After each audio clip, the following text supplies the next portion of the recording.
Hi, I'm Lisa McCallum and I am your divorce specialist. Every single week I am on here bringing to the table any and every kind of issue that we can talk about with divorce. And today we are going to be talking about your number one reason why you aren't taking that plunge. And that is because of money. Yes, it is. And I know that you're sitting there going, yep, I'm afraid. I don't know what to do. Can I afford a lawyer? Can I afford to be on my own? All of these questions are arising and coming up inside of yourself, and I am saying that yes, you can.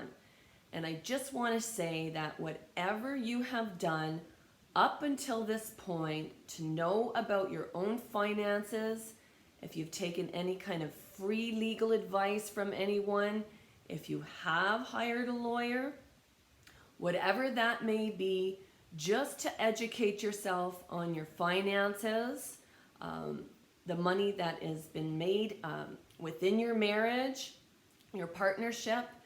I just want to say congratulations to you for whatever steps that you have taken to know about your finances. Good for you.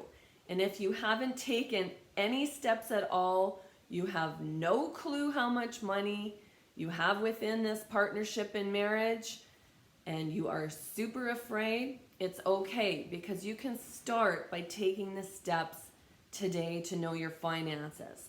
That is an absolute must, to know what money is going on within this business, this partnership that the two of you have. Because the two of you are in this, and I know that at least within Alberta and in Canada here, that you are entitled to half of what is going on within this partnership. Get some legal advice. This is something that I put off for quite some time. I was not taking those steps. I was trying to figure out things on my own. And that's okay too, because you're just taking your time. You're wanting to absorb some things. But getting into a lawyer is a great thing. And I know you're sitting there going, they cost a lot of money, and they do. They can be $400 an hour on average, higher than that, a little bit lower, but I'm saying, yeah, they are expensive. So when you do go to get a lawyer, have yourself a book ready, a nice template of some kind where you can be writing down all of your questions. And I would say have all of those written down with you before you go in for your very first meeting. Ask those questions and then write them down. Very important to have all of this information with you. It will save you a lot in the long term. And you don't have to be calling your lawyer, texting your lawyer, and emailing your lawyer about every single little question you have, because every one of those things costs more and more and more money. So just have that with you, your questions, write them down, get the answers, and take some time to absorb those things. But it's getting yourself prepared and educated. And even if you're not in this stage at all within your marriage, you've got a great marriage going on, good for you, it's important to know about your finances. There are a lot of women out there who haven't got a clue about anything going on. Things just get taken care of. You've got one account, you're just able to charge that as you please.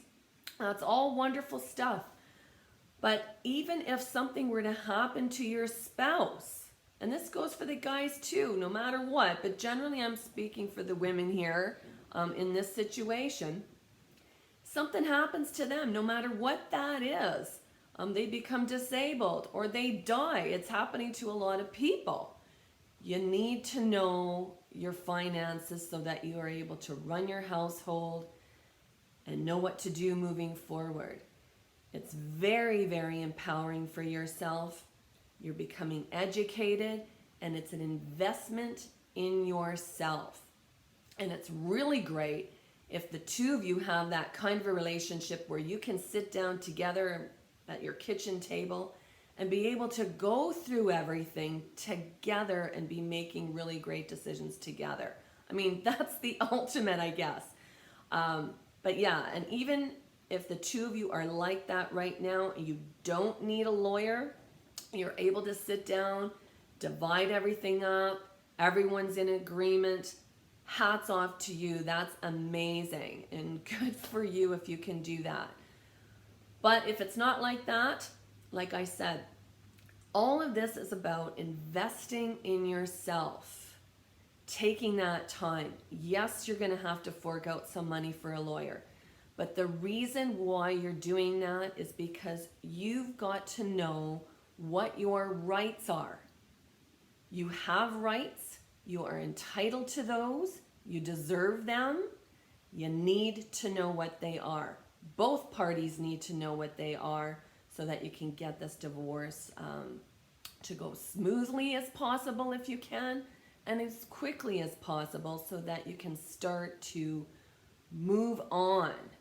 So that is why I'm saying to you that it is possible to get out of your marriage when you are afraid of all of these different things, because it's about educating yourself first, knowing what you've got, knowing your rights, and being able to follow through on that. Because no matter what money you're going to spend on your lawyer, it will be worth it. And being very strategic about that, like I said, I'm just going to bring that up one more time. You don't have to go about every single little question.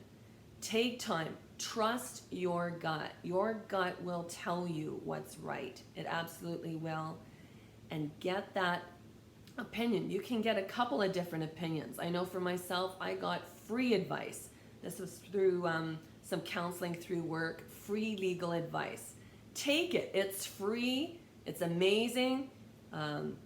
It will give you that confidence so that you know the questions to ask when you do hire a lawyer. So, if you want to know more about things like this, I've got tons of stuff. I've got an amazing course on my website, lisatalksdivorce.com, and I've got my 5 top lessons that I have learned in these several years going through divorce that can help you move quicker through it, less anxiety, less stress, and give you that confidence in yourself to be able to move forward. I just want to say you're doing a great job no matter what you're doing. Give yourself a pat on the back and have the most incredible day. We'll see you again.